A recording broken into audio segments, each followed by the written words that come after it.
Hey everyone, and welcome back. We're going to do a really interesting deep dive today on English learning tips and strategies. This is a great one for you, whether you're, just starting out or if you're pretty advanced and looking to kind of level up your skills. Um, yeah, it should be a lot of fun. Yeah, I'm really excited to unpack this with you. I think we have some really great material to work with, and I think you'll find some real gems in here. I think so too.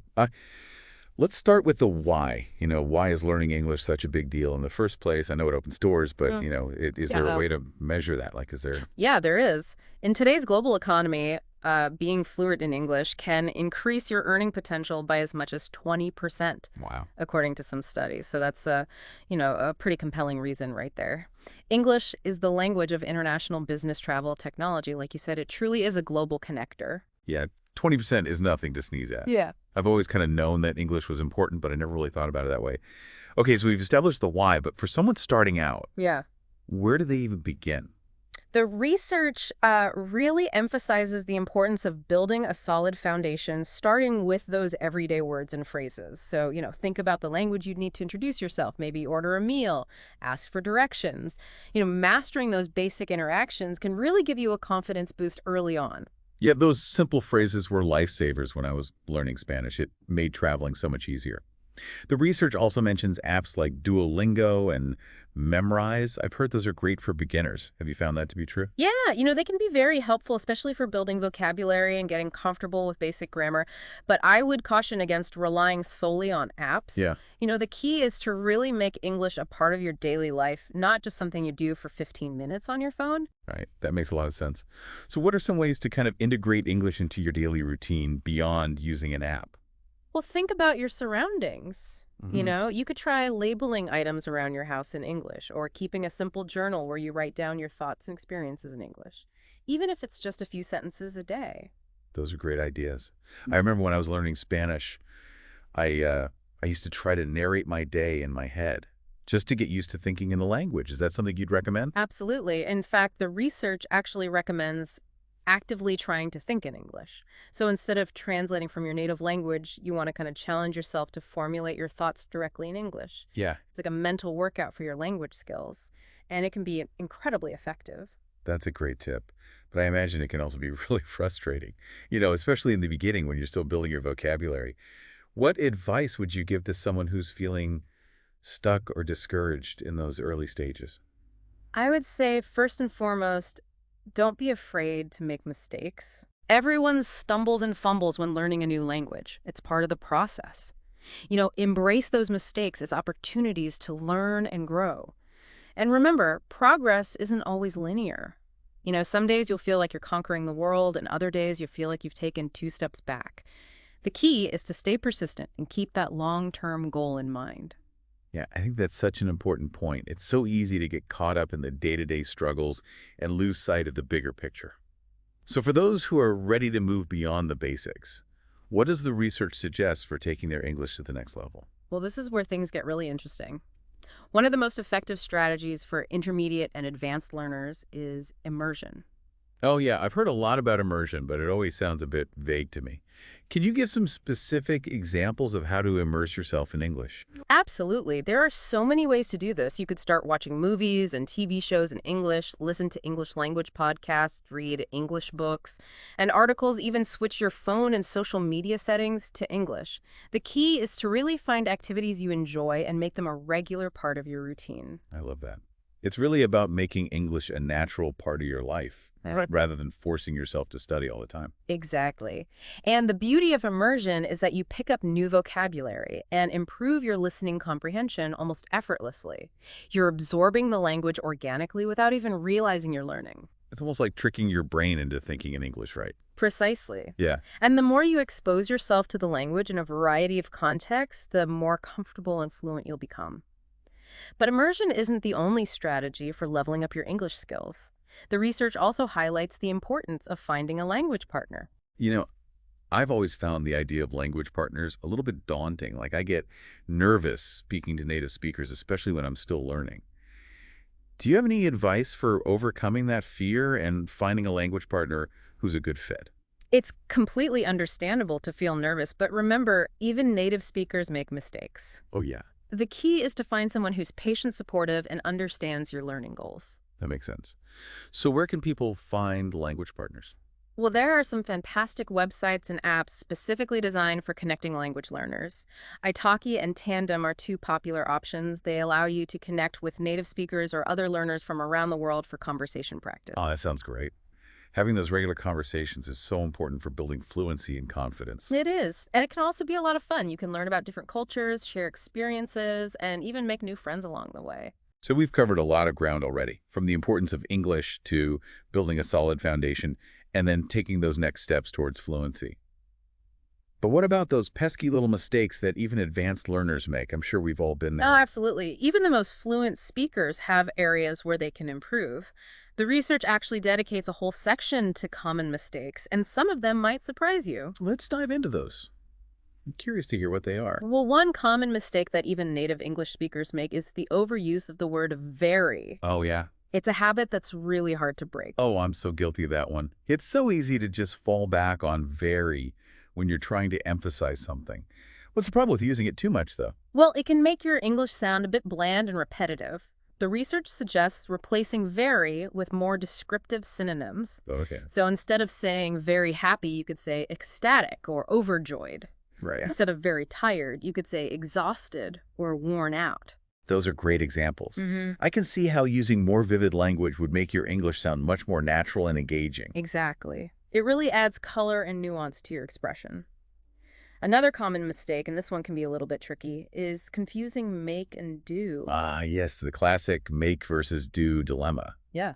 I remember struggling with that one for a while. It seems like such a small thing, but it can really trip you up. It can. So the basic distinction is that make is used for creating or producing something. So like make a cake or make a decision. Right. And then do is used for tasks or activities like do your homework or do the laundry. Okay, that makes sense. It's just one of those grammar quirks that takes practice to master. It does. And speaking of practice, the research also highlights some common pronunciation pitfalls, especially for learners whose native language doesn't have similar sounds. Yeah, I can imagine that pronunciation can be one of the most challenging aspects of learning English, Yeah. especially with all the different accents and regional variations. It definitely can be. The research specifically mentions words like sheet and beach, which can be tricky for learners to distinguish. Oh, yeah, those are notorious for tripping people up. I've even heard native speakers mispronounce those words from time to time. It happens. But there are some great resources out there to help with pronunciation. Websites like Forvo offer audio pronunciations from native speakers, and YouTube is full of helpful pronunciation guides. Those are great resources. I also find that singing along to English songs can be a fun way to practice pronunciation. What are your thoughts on that? I think music is a fantastic tool for language learning. Yeah. Not only does it help with pronunciation, but it also exposes you to different rhythms and intonations, which can make your spoken English sound more natural. Plus, it's just plain fun. It's like sneaking in a language lesson while you're belting out your favorite tunes. Exactly. Yeah, I remember listening to a lot of English music when I was learning Spanish, and it definitely helped with my pronunciation and listening comprehension. It's amazing how much you can absorb through music without even realizing it. And it's not just about listening. The research also suggests looking up the lyrics and understanding the meaning behind the words. Oh, that's a good point. Yeah, it adds another layer to the learning experience. It turns passive listening into active engagement with the language. Exactly. And speaking of active engagement, the research also mentions the benefits of word games. Oh, fun. Yeah, word games are fantastic for expanding your vocabulary and having fun at the same time. Yeah. Classics like Scrabble and Boggle are always good options, but there are also tons of online quizzes and games that target specific areas of English like idioms or phrasal verbs. Those are great. I love how technology has made language learning so much more accessible and engaging. It really has, and there's another aspect of technology that can be incredibly beneficial for language learners: online communities. Online communities. That's an interesting one. I haven't really thought about that before. Yeah, so platforms like Reddit and Facebook have groups dedicated to English learning where people can connect with others who are on the same journey. Oh, there's like a virtual support system for language learners. Exactly. You can share your progress, ask questions, get advice, and just connect with people who understand the challenges and rewards of learning English. Yeah. It creates a sense of community and shared purpose, which can be incredibly motivating. I love that idea. Language learning can sometimes feel like a solitary pursuit. So having that online community to connect with could make a huge difference. It can.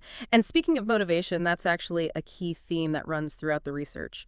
Yeah. Learning a language is a marathon, not a sprint. And there will inevitably be times when you feel discouraged or frustrated. Those moments where you hit a wall and you're like, I'm not making any progress. Right. We've all been there. We have, but it's important to remember that setbacks are a natural part of the process. Yeah. Everyone learns at their own pace, and there's no such thing as a perfect language learner. So how can we kind of stay motivated and keep that positive mindset, especially when we hit those bumps in the road? Well, one thing that's helped me is focusing on the why behind my language learning goals. Huh. Why is learning English important to you? What doors will it open? What opportunities will it create? Connecting to that deeper purpose can really help fuel your motivation when things get tough. That's such a powerful reminder. It's so easy to get caught up in the day-to-day grind of studying and forget why you started in the first place. It is. So remind yourself of those big goals and dreams. Exactly. And the research also emphasizes the importance of celebrating those small wins along the way. Oh, that makes sense. Right. Like rewarding yourself for your efforts and acknowledging the progress that you're making, even if it's just baby steps. Exactly. It's easy to get caught up in the big goal of fluency, but it's equally important to acknowledge and celebrate those small victories along the way, like understanding a movie without subtitles for the first time, or having a successful conversation with a native speaker. It's those little moments of success that keep you going. They do, and they remind you that you're capable of achieving your goals even when it feels challenging. That's such an important message. I think we all need to be reminded of that from time to time. We do. And that brings us to the final piece of advice from the research. Don't give up. 3 simple words, but so powerful. They are. Learning a language takes time, effort, and dedication. There will be moments when you want to throw in the towel, but it's in those moments that you need to dig deep and remind yourself why you started. Because the rewards of being able to communicate in another language are immeasurable. Absolutely. It opens up a whole new world of possibilities, both personally and professionally, and the sense of accomplishment you'll feel when you finally reach your goals will make all the effort worthwhile. Yeah, it's so inspiring to hear stories of people who have achieved fluency in another language. It Yeah. really is a testament to the power of persistence and dedication. It is, and it reminds us that anyone can achieve fluency if they're willing to put in the time and effort. We've covered a lot of ground in this deep dive, from the practical tips to the motivational aspects of language learning. It's been a really insightful journey. It has. We've explored the why behind learning English, the importance of building a strong foundation, the power of immersion, and even those common mistakes that can trip us up along the way. I feel like we've given our listeners a lot to think about, and hopefully some practical tools they can use to enhance their own language learning journey. I hope so too. And it's interesting, as I was reflecting on all the research we've discussed, one point really stood out to me. I'm curious to hear what that is. It's the idea that the best language learning strategy is the one that works best for you. That makes a lot of sense. We all learn differently, and what works for one person might not work for another. Exactly. So it's important to experiment with different approaches and find what resonates with you. If you love music, use that to your advantage. If you're a social butterfly, find a language partner and get chatting. It's about personalizing the learning experience and making it your own. Precisely. And that brings me to my final piece of advice for our listeners. Don't be afraid to embrace the imperfection of the journey. That's an interesting thought. Can you elaborate on that a bit? Well, we often put so much pressure on ourselves to be perfect, to speak flawlessly, to understand everything right away. But the truth is, mistakes are an essential part of learning. Right. They're not something to be ashamed of, but rather valuable opportunities to grow and improve. It's about shifting our perspective, seeing those mistakes as stepping stones rather than stumbling blocks. Exactly. So my advice is this. Don't be afraid to make mistakes. Embrace them, learn from them, and keep moving forward. The more you practice, the more confident and fluent you'll become. That's such a powerful reminder. And it ties back to that idea of making learning fun and enjoyable. Absolutely. When we take the pressure off ourselves and allow ourselves to make mistakes, we open ourselves up to a more playful and engaging learning experience. And that's when the real magic happens. Yeah. So to all our